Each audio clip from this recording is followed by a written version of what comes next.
today on Divorce Court.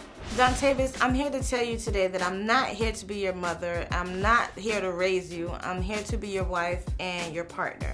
When Justine goes to her father over me for finances, it makes me feel less than a man. I always come to my daddy before I come to him with anything. I feel like I'm the head of the household when she wants me to be the head of the household. I am older than him, and I have more experience in life than him. I tend to take over. I can't be with her in 5 years if she continues this behavior. Divorce Court is now in session. Good day, ladies and gentlemen. I'm here with Justine Patterson and Dontavis Patterson. The two of you have been together for 5 years and married for 5 years. You don't have any children together. Your marriage is in trouble, so you've come to me for advice. Mrs. Patterson, I'm going to start with you. Why don't you tell me what is happening in your household? Well, I just want to start off by saying, Dontavis and I, we've been together we've been married for 5 years. But we got married after just knowing each other 3 weeks. And what happened in those 3 weeks? Well, Your Honor, he swept me off my feet. I met him at a pizza joint, and when I seen him, oh Dios mío, he was fine. I loved everything about him. He was tall, he was handsome, you know, he had a kind soul. I loved everything about him. Mr. Patterson, what did you see in her in 3 weeks that made you say, I do? Oh, well, you know, there's an age difference, about 6 or 7 year age difference. So, you know, she kind of put that old school thing on. I fell in love with. She whipped it on you, yeah. You got to whip the food and everything. I ain't been the same since. I got it. Okay, Ms. Patterson, bring me up to speed. Okay, Your Honor. Let me just tell you a little bit about, I'm not from here. I'm originally from Panama. Mm-hmm. And Spanish is my first language. I learned English about 17 years ago. Mm-hmm. So, like I said, I met Dontavis. I fell heads over heels for him. I have 2 children. He was great with them. I do. I have a boy and a girl. And pretty much, like I said, we fell in love with him. And it just started going downhill once, you know, we've been together, like I said, 5 years. Right. And then the age difference. It's bothersome. So he was 20 when you married him? He was 19 when I married him. He was 19 when you married him? He was 19 and I was 26. He was 26. Mr. Patterson, what do you think the problem is? Me personally, my only problem with my wife is, you know, she's too dependent on her father. I don't really have a chance to, you know, do what I want to do for her. I like to surprise her a lot. Mm-hmm. And, you know, it's been several different occasions in which I've tried to surprise her. And you know, she'll think I've forgotten about a holiday or something. And one year, I spent 2-3 months on saving money on putting down payments on the necklace for her. And down to my last payment, her dad turned around and bought the necklace in one day. You know what I'm saying? And Your Honor, hang on. Already. Does her father have a lot of money and is able to Bigfoot it? Is that what you're saying? Yeah, he's a big dog and everything, you know what I'm saying? That's not the case, Your Honor. You know what I'm saying? And he loved me. He got a lot of respect for me. I got a lot of respect for him. But, you know, when it comes to her, anytime she open her mouth, he there for her. He gives her whatever she wants and doesn't allow you to do it. But I like to be there for my wife, too, you know what I'm saying? And I like to be there first, and I just want to be that backbone, you know what I'm saying? Mrs. Patterson, your thoughts on that? Let me just say about the whole necklace thing. Judge, I'm not from here. Like I said it before, I'm from Panama. My first language is Spanish. So my culture is totally different from the culture here. I'm close to my parents, especially my dad. Mm-hmm. Like, where I come from, we don't believe that the moment you turn 18, you're kicked out, or you're just grown, or you're on your own, or you have to figure it out on your own.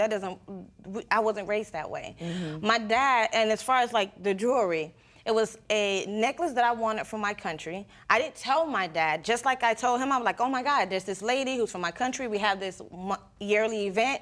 She was bringing different designs, and I told my dad about it. Well, we didn't know that he was going to get it. So it just happenstance. I mean, he wasn't trying to outdo you. He wasn't. He just happened to get there first. See, it's not that he's ever trying to outdo me. But he always does. He always does, though. And she got to be giving him some type of call. You know what I'm saying? You know, it's been several occasions I've tried to surprise her for her birthday. I act like I've forgotten about it all the way up to the last minute. And, you know, some kind of way she'll backdoor me and call him and he make everything him, you know what I'm saying? And I already have something. Your culture notwithstanding, do you understand your husband has to feel like he's I feel like I'm he's not like needed. your dude, and that that he does for you, and that's your obligation to make him feel that way? And it is, and I'm working on that, and that's the problem that we're having. But he just want me to cut, like, I don't know what he... Not to mention, she's the only woman I've ever done anything for, ever even thought to do anything for. Mm-hmm. You know what I'm saying? I just felt that should be special.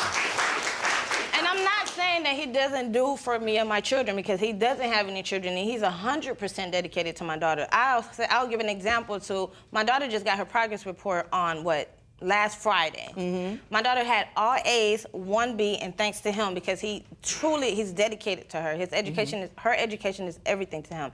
He's dedicated every day. But he is. He's 100%. So what did he do? What did he do? Good. Finish the story. But the problem here is I don't want him to feel like he's not a man. It's just that my dad has always been there. And it's not that he's not man enough or he's not important in my life. He is. But my dad has always been there. Yeah. So what I'm trying to do... Here's the thing. When you get married, you make decisions about how you're going to behave. And you have to behave in a manner that's okay with your man. And you handling the situation. And you have to handle things differently. Mm-hmm. And it might mean I have to break a habit here or there in order to accommodate who we are. I'm trying, but see, when I try to communicate... Ain't no try, there's either do or not do. Pick up the phone or don't pick up the phone. If you're grown enough to get married, you just do. One of his good friends is like a brother to him. He just found out that he's having another child. This is his 3rd child. And so there's times in this relationship, lately I'm starting to feel like he's a bit resentful. My understanding is, on that note, that you do want to start to have a family with I definitely want to have a family. And she's not ready.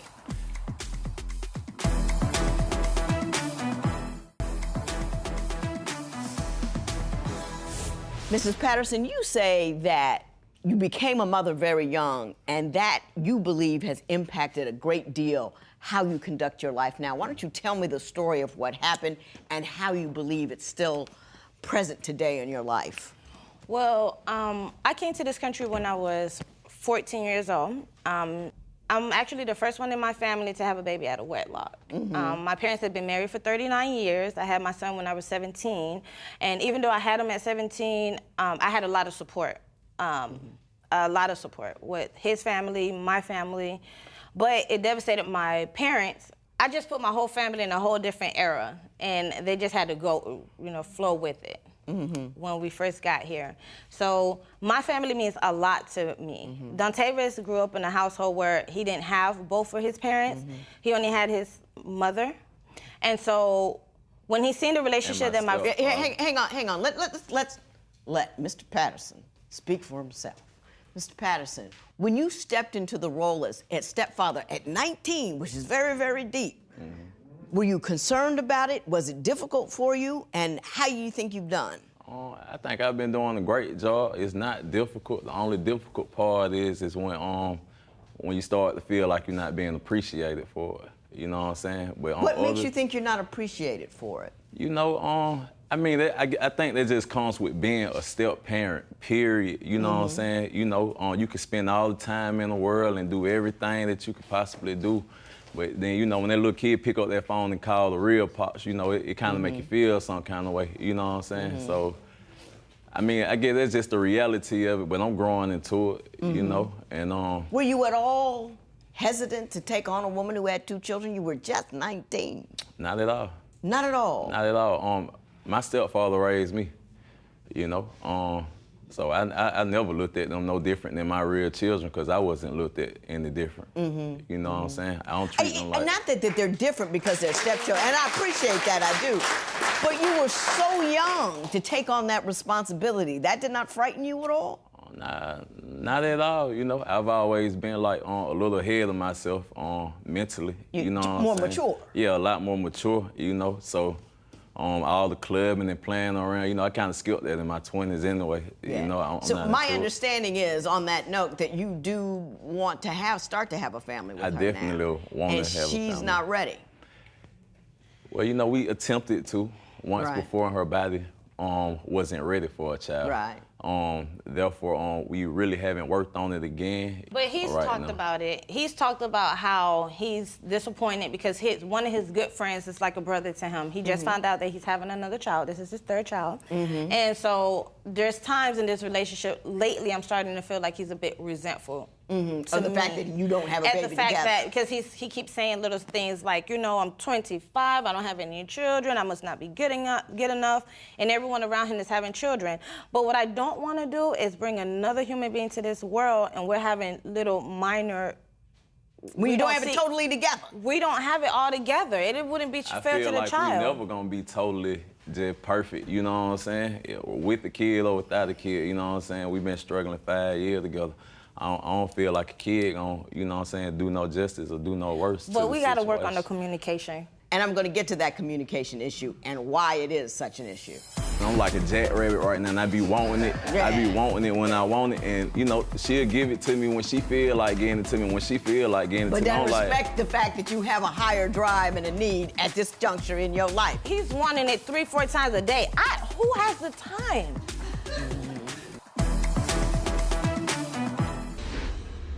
Mr. Patterson, you said you grew up in a hood culture where the women run over the men. Correct. And you don't want that happening to you. Why don't you tell me what you saw as a child and what you're trying to stay away from? Well, my mother is a very, very, very dominant woman, and my stepfather is a very stand-up, phenomenal guy. Therefore, he lets her have her way with almost anything. But from my point of view, I really can't just let my wife have her way with everything because I'm built a little different, and I like to speak my mind and stand on what I believe in, you know. And sometimes the tone of her voice, it's not even what she says. Sometimes it's just the tone of her voice when she talks to me as if I'm her child. You know what I'm saying? I can't interpret it the right way. But eso no es siempre así. Eso no es siempre así. Listen, it's just the fact that he's always comparing this relationship to, he's always comparing me to his mother. I am not his mother and he is not his stepfather. The kind of issues that we have, he's always incorporating. Well, what do you think your communication problems are? What do you think the issue is? I'm just loud. I'm loud. That's it. You know, I mean what I say and I say what I mean, and it's just that. It's nothing more, nothing less. And so for him, so you think the entirety of the communication problem is he's misinterpreting your cultural expression as anger or dominance? Right. Or controlling. Or controlling. And that's not even the case. That's exactly how I'm taking it. You know what I'm saying? And like right now, you know what I'm saying? Instead of saying, well, let me try it a different way, she's just like, well, this me, and then what it gonna be? Let me say something to you, Mrs. Patterson. This is me is never an appropriate response to a problem. This is me. Now, not if you want to stay married. If you want to be single, you can this is me all day long if you want to. But no, when you're married, you can't this is me. Now, who says you're having intimacy issues? I'm 25 years old right now. You know what I'm saying? She's 31.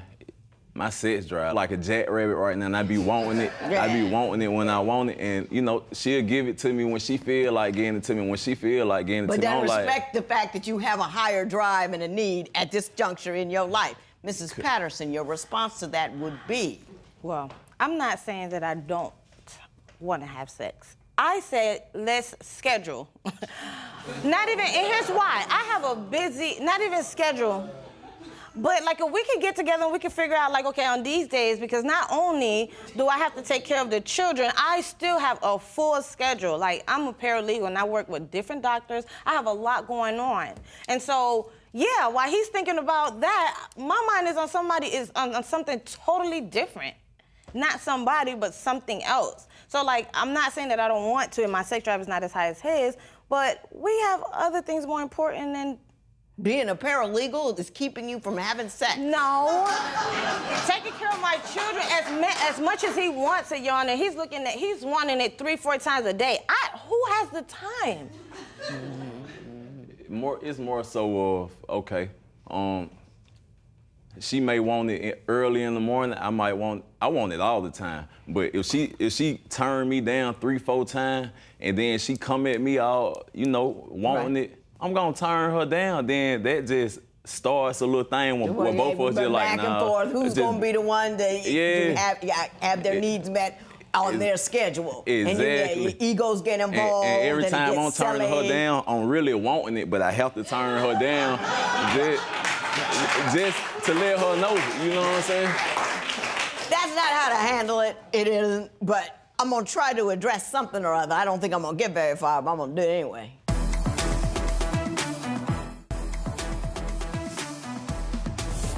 There's one thing I could get him to give you that would make this better for you. What would it be, Mrs. Patrick? Just one. Communication. Communication. You don't feel you communicate well with him, or you feel he's not receptive to what you have to say? You feel you're not heard? In what manner do you need help? Well, I say both ways. I feel like I'm not heard, and he feels like he's not heard or he's not needed. And basically, if we can get our communication down pat, I think we'll be okay. Okay, Mr. Patterson, if it was one thing I could get her to give you, what would it be? Them goodies. I just want it when I want it. That's all, because I'm a good man to her. You know what I'm saying? Like I said, I ain't nothing but 25 years old. Right. And I be holding her down. And I feel like I be holding her down. Oh, you do? You know what I'm saying? So No I question feel about like the it. little thing that I do ask for, let me get that when I want that. You know what I'm saying? I'm loyal. You know what I'm saying? Mrs. Patterson, let me tell you something. You found some young thing that you liked, and you wrapped him up. And this is who he is. He has come across as strong, as trustworthy, as faithful, as capable, as all man, and you need to let the brother have some more sex. Because it can't be about, he's 25. You know what I'm saying? He's 25. And that's what that is. And it can't be just about when you want it. It's like, you know, this brother, woo! And it's that kind of time in his life. And when you get somebody young or get somebody older, you have to take that into account in how you deal with them. You're gonna fool around and lose them, and it's not like it's gonna, you know what I'm saying? So you just have to be, you know, they're not about being a paralegal to keep you from having sex. I don't know what that isn't either, because I wasn't a para, I was illegal. Doesn't have anything to do with it. Doesn't have anything to do with it. It's a practical thing. It's a practical matter that you have to take care of that. And the first part of communication is the ability to listen. I don't think you're good with that. That's true. And I think that if you want to have better communication, you have to start with better hearing and better listening. And if you can't do that, you're never going to get anywhere. And I'm talking to you because I think Mr. Patterson is showing up grown and mature and on point, and you're the one who's a little weak. And I think you need to step up your game. Period. End of story. Thank you for being the man that you are. Thank you. Make sure you're worthy of him. This matter is adjourned.